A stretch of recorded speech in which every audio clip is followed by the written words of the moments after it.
باتیں علی گڑھ کی اس سلسلے کی ایک اور کڑی لے کر سید شعیب لکھنؤ سے حاضر خدمت ہے۔ گردش وقت کہاں پائے ٹھکانے میرے، میں چلا ہوں تو چلے ساتھ زمانے میرے۔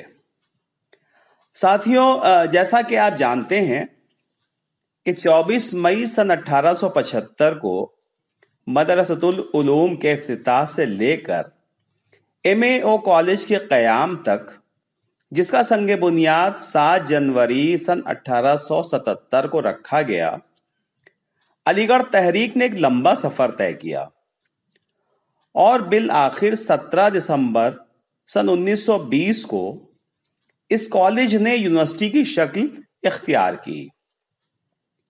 اس طویل سفر میں کیسی کیسی یکتائے زمانہ شخصیات علی گڑھ سے وابستہ رہیں۔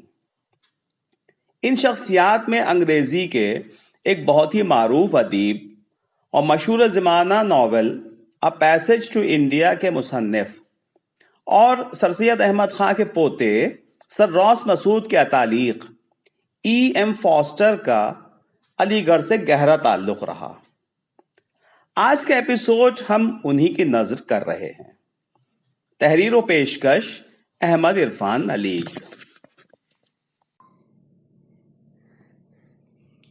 سر راس مسعود اور ان کے استاد انگریزی کے مشہور ناول نگار EM فاسٹر۔ جون کی 8 تاریخ تھی اور عیسوی سال 1970۔ ریڈیو سے سہ پہر کی خبریں کسی خاتون کی زبانی نشر ہو رہی تھیں۔ خبریں شروع ہوئیں تو خاتون نے کہا کہ کل انگلستان کے مشہور ادیب EM فاسٹر کا 91 سال کی عمر میں انتقال ہو گیا۔ وہ ایک مشہور انگریزی ناول نگار تھے جو دوسری جنگ عظیم کے ختم ہونے کے چند ماہ بعد علی گڑھ بھی تشریف لائے تھے۔ جنگ کے دوران ان کا وہ مکان بھی تباہ ہو گیا جس میں وہ اپنی سال خوردہ ماں کے ساتھ رہا کرتے تھے۔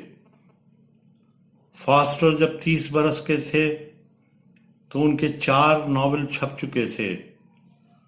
انہوں نے 45 برس کی عمر میں 5واں ناول شائع کیا اور زندگی کا باقی نصف حصہ اپنے انہی 5 ناولوں سے حاصل کی ہوئی دولت اور شہرت کے سہارے بسر کر ڈالا۔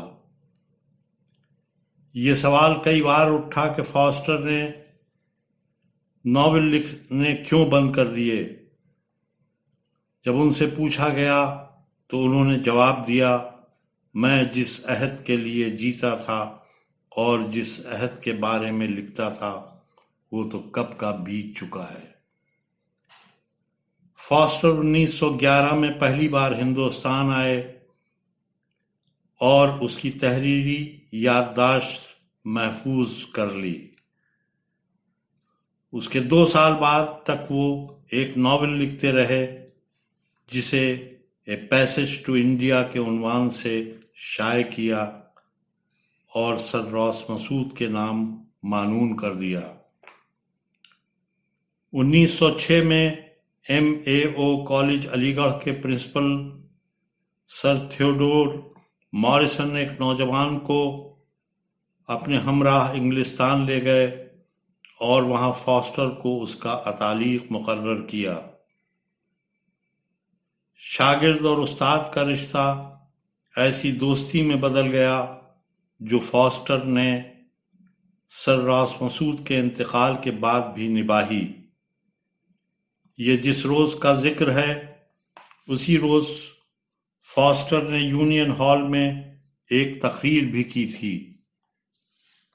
اس تقریر کا ایک تاریخی جملہ فاسٹر نے کہا تھا کہ بمبئی کے ساحل پر ایک آرائشی دروازہ ہے جسے باب ہند گیٹ وے آف انڈیا کہتے ہیں۔ میرے لیے اس ملک کا صدر دروازہ خشت و سنگ کی وہ بے جان عمارت نہیں بلکہ سرراس مسعود کی گرم جوش اور گرم خون شخصیت تھی۔ اس جملے پر فاسٹر کو خوب داد ملی۔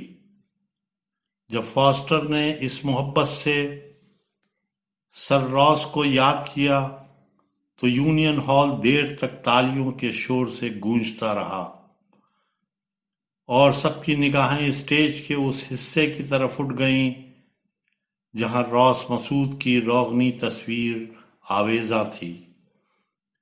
کچھ آنکھیں نم ہوئیں اور کچھ لوگ زیر لب یہ شعر پڑھنے لگے: رہی نہ آہ زمانے کے ہاتھ سے باقی، وہ یادگار کمالات احمد و محمود۔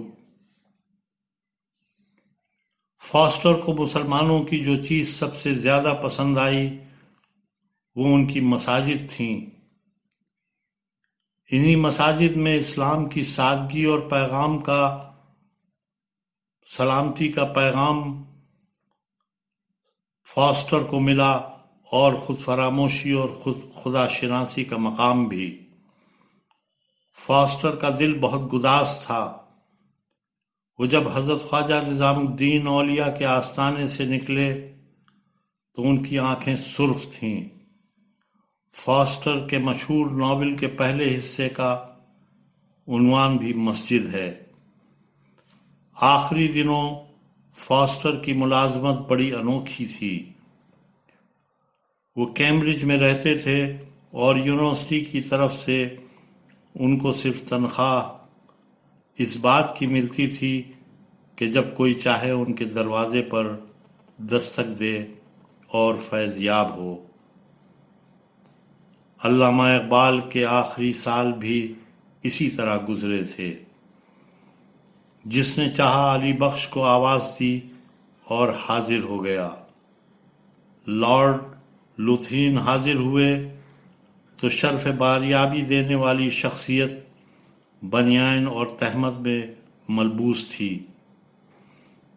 بڑے آدمی وہی اچھے ہوتے ہیں جو اپنے کام میں مصروف ہوں تو 100 پردوں میں پوشیدہ رہیں، اور جب فارغ ہوں تو سارے حجابات دور ہو جائیں اور یاران نکتہ داں کے لیے صلائے عام ہو جائیں۔